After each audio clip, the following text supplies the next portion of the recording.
Okay, today we are going to talk about The Six of Crows and the Crooked Kingdom duology. I just finished those two books, so we're going to talk about each book individually and then the series duology as a whole and my thoughts. And I'm going to read next.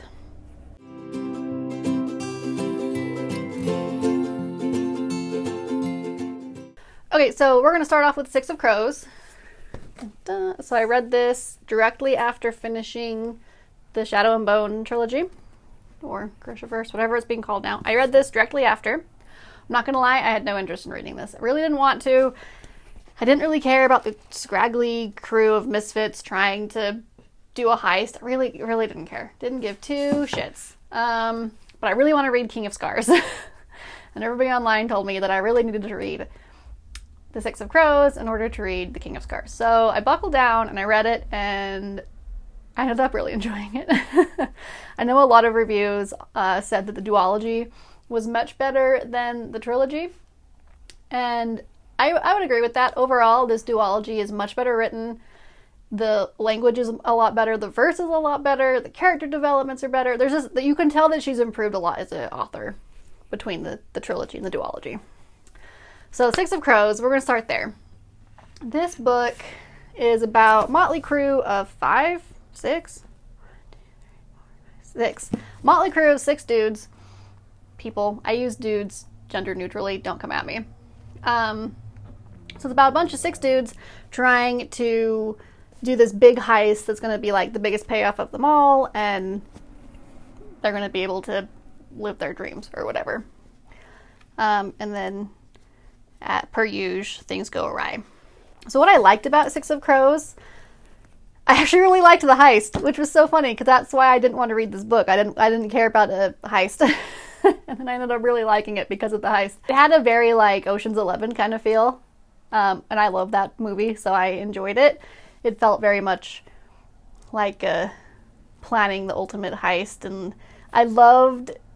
So there's a love-hate with this part. I really liked that a lot of the planning and the details of the plan was kept from the reader, because then when things happened, you're like, oh my god, that's so cool.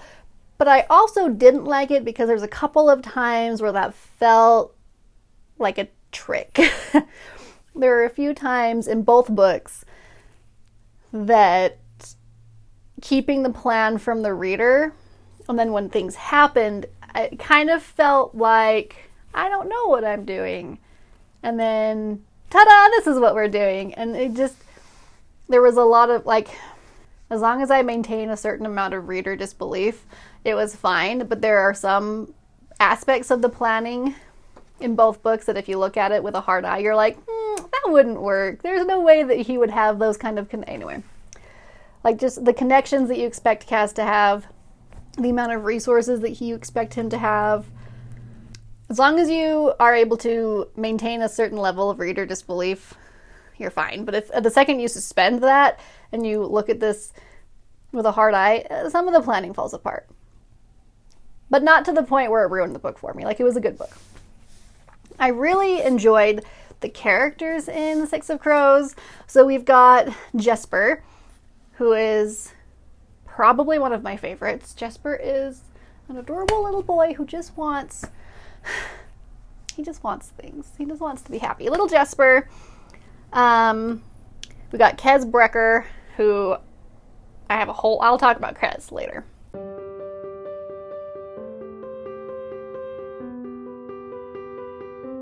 Kez Brecker. Kaz? We have Kaz Brecker, Jesper, Nina. Kaz is the leader. Jesper's the sharpshooter. Nina's the sort of heart-render. Who else do we have? Hang on. Oh, the Wraith. Oh, man. Inej. I'm hoping I'm saying Inej. I think that's how I'm saying it. Anyway. The Wraith. Oh, man. I love her. And then we've got... Who else do we have? Oh, Willen. Oh, and then... what's his name? Matthias. For the most part, I feel like the character development for this cast of six was actually pretty well done. For having such a large cast, when in the Six of Crows, or no, in the Grishaverse trilogy, it was just the one character point of view, it was just Alina. So I was a little worried when we switched to 6 in this one, because each chapter is a new character point of view. I was a little worried that the characters were all going to kind of run together. And I don't feel like that was an issue. She actually managed to write some pretty distinctive characters. Kaz and Inej were definitely the two that you can tell that she liked these two more as the characters. These ones have a background that's just so deep, and I love them. I really liked that this book focused on the underbelly of society and told that story. I really appreciated that. There's also some like really heavy themes in this one that I feel like were not present in the Grishaverse trilogy. Like, this one talks a lot about like imbalance of power and money, the indentured servitude, slavery is very heavy. It's a very heavy theme in this duology that's, I think, is handled pretty well. Like, it wasn't preachy, but it definitely was a very present theme, and I can appreciate how well it was written in there. The only thing that I really didn't like about this book, 'cause I really did enjoy it, my only hang-up is that each chapter is a different point of view, and sometimes it feels a little head-hoppy. I caught myself several times having to flip back to the chapter to see whose head I was in, because it was a little too vague. So, like, each chapter, it'll say, like, Matthias or whatever. And sometimes as you're reading, it gets a little muddy. It gets a little omnipresent. You're in Matthias's head, but then sometimes thoughts and motivations that are in a different character's head you have access to. And so the multiple point of view, I definitely feel like she needed a little bit more work on. It got a little head hoppy, and a lot of times I couldn't remember whose head we were supposed to be in, mostly because it just got really omnipresent, which is fine. If you want to write third person omniscient, if you want to write third person omniscient, that's fine. Just don't give me a character POV chapter. But every chapter was a different POV, and sometimes, especially when you were writing with, it happened a lot with Nina, Matthias, and Jesper. Those three kind of blurred together a lot because they weren't as developed characters in this one as they are in the second one. And it just got a little muddy sometimes. Not enough that, like, I wouldn't have enjoyed it, or it didn't even cause me to knock a star off of my rating. I still gave it a full 5. It just had to flip back to the chapter occasionally, and it was just a little, not quite as clear as it could have been, but it wasn't, like, destructive to the book. Crooked Kingdom. Oh man, Crooked Kingdom. I have so many thoughts and feelings about Crooked Kingdom. So this one picks up right where Six of Crows ends. Inej gets captured, and okay. So the plot of this book, I was led to believe Crooked Kingdom was going to be about getting Inej back from the merch. I can't remember his name. Van Eek, maybe. But no, that's not the plot at all. That happens in, like, maybe the first fourth of the book we get Inej back. So Crooked Kingdom is about him. It's about Kaz trying to double-cross the guy that double-crossed him. And this one I did not like the heists on, because there were too many heists. This one, I still enjoyed this book immensely. I really enjoyed it. But it was almost like Bardugo couldn't really remember what story she wanted to tell. So in the first book, she introduced Jurda Parem, which is like stuff, it's like crack for Grisha, basically. It makes their powers go haywire and turns them into super soldiers. And so the second book is basically all about them hiding the guy who could make more of it, and trying to low-key prevent war, kind of. But, like, that really never gets touched on. Really, the entire Crooked Kingdom book is about Kaz trying to fuck over the guys that fucked him over. And, like, the whole plot of the Jurda Parem just gets forgotten. And even at the end of the book, you're just kind of like, okay, I guess that's not a thing anymore. Like, maybe that gets picked up in King of Scars and that story gets continued there. If it doesn't, I'm going to be really irritated because, yeah, that was like the whole point of the first book. And it just kind of gets thrown by the wayside in this one. Like, every now and then they mention it just enough to be like relevant. But then they never really address it, actually. Like, they try, but not really. Not in a satisfactory way. Yeah, so this book, like, they do a heist, that goes wrong. They do another heist, that one goes wrong. They do another, like, there's just heist after heist after heist after heist. And at one point, I kind of got over the heists. Like, I didn't really care. Because I knew that at some point, Kaz was going to pull something out of his ass, and it was going to be fine. This book is where the plot device of keeping the planning from the reader felt like a lazy writing trick. Because, like, there's a section of the book that really irritated me. And Willen gets kidnapped and tortured for information about a plan. The reader reads that happening. Like, you see Willen get kidnapped. There's a very short chapter about Willen being tortured, and it ends very climactically of Willen told them everything. And then, like, 5 or 10 pages later, you realize that was all a ploy to basically fake them out and pretend to give them all the information, but really, he didn't. And which is fine. But I don't know if I liked being tricked that obviously. Like, I don't know. I don't know why that bugged me so much, because I've read books where the reader is tricked into thinking one thing about a character and then it comes out later completely different. I just don't know if I liked how on top of the nose it was. I think it would have been more effective if we were in on the joke, you know? Like, if the reader knew that the kidnapping was done by insiders and that they only pretended to torture him for information and he really didn't give him all of the information. Like, if we knew that's what was going on, then when the reveal happened to the bad guy, we were like, haha, see? And we would have been able to, like, enjoy the, like, haha moment with our characters. But instead, we're like, the fuck? And we're just as irritated as the bad guy is because we got tricked. And I just don't know if it was the most effective plot point it could have done. I don't know. It bugged me a lot. And there's just a lot of parts of that in this book where not all of the planning was available to the reader. And so when stuff goes off without a hitch, you're just kind of like, okay, well, they pulled more shit out of their ass, I guess.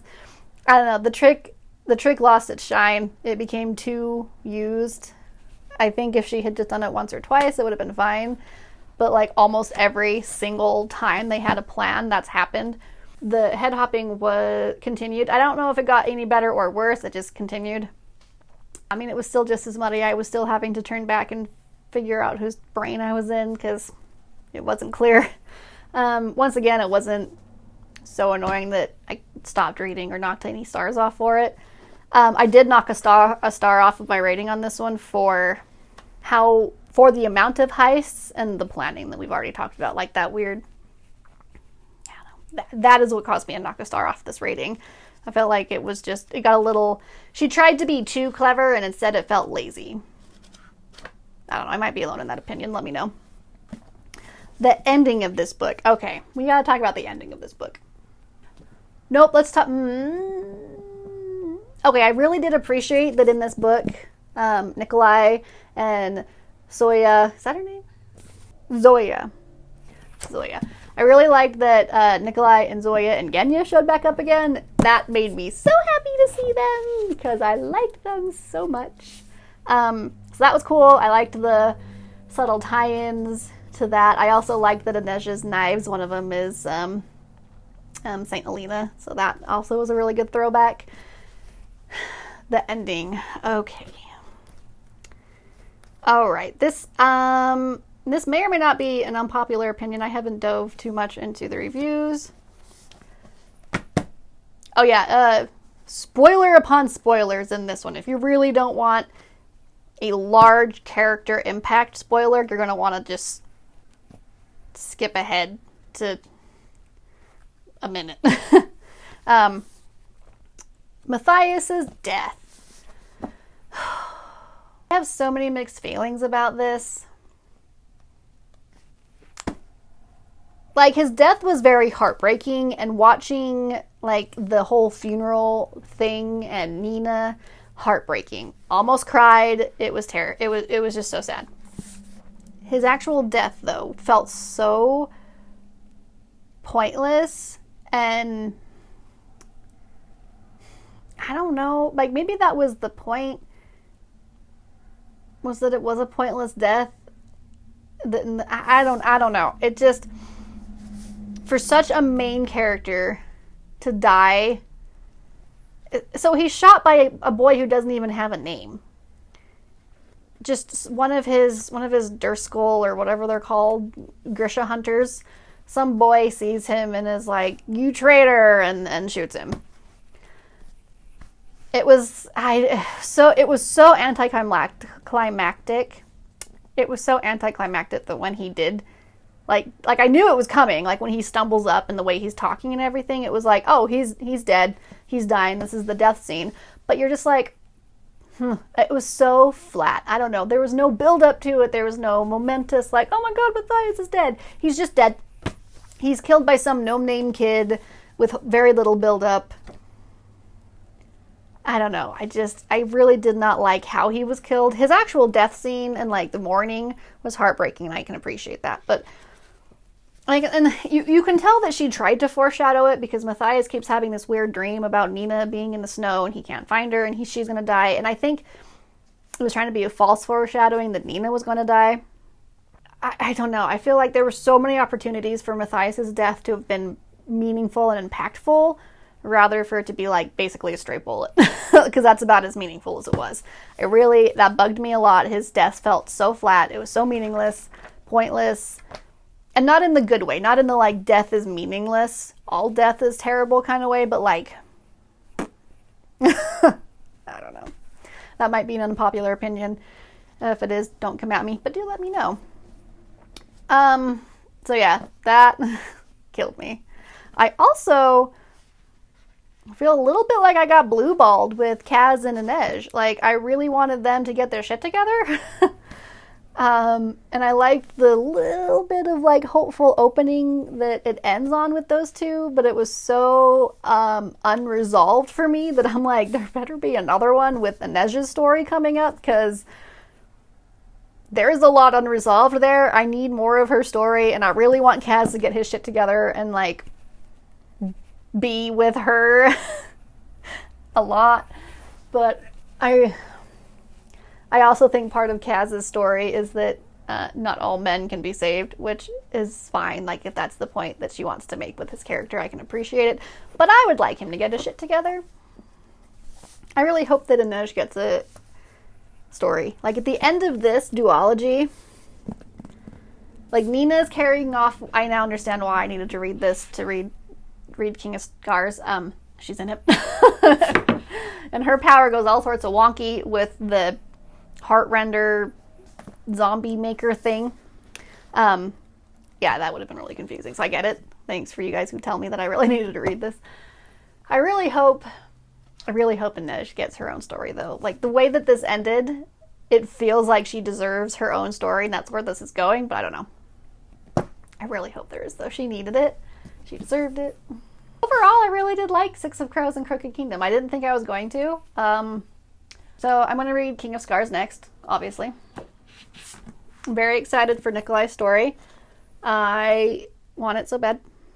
I think there's a sequel out for this one, or will be soon. I can't remember. I saw something about it on the interwebs, but I don't remember what it was. So yeah, that's my little wrap up of the duology.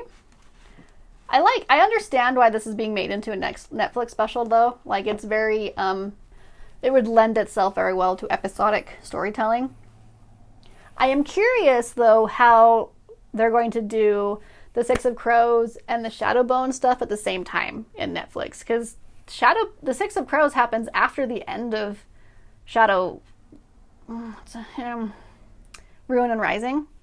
It happens at the end. Like, they make reference in the book about how the Unsee is gone. So I don't know how they're going to tell those two stories together, unless they're just adjusting the timeline and that Six of Crows happens concurrently to Shadow and Bone. Because I guess if you were to remove the references of the Unsee being gone in the Six of Crows, you really wouldn't. You could overlap them, I guess. Maybe that's what they're doing. I don't know. Does anybody know? Is there like a insider information I don't have? So that's my little wrap up of the duology. Let me know what you guys thought. Overall, I have seen online that the duology is much more liked than the trilogy.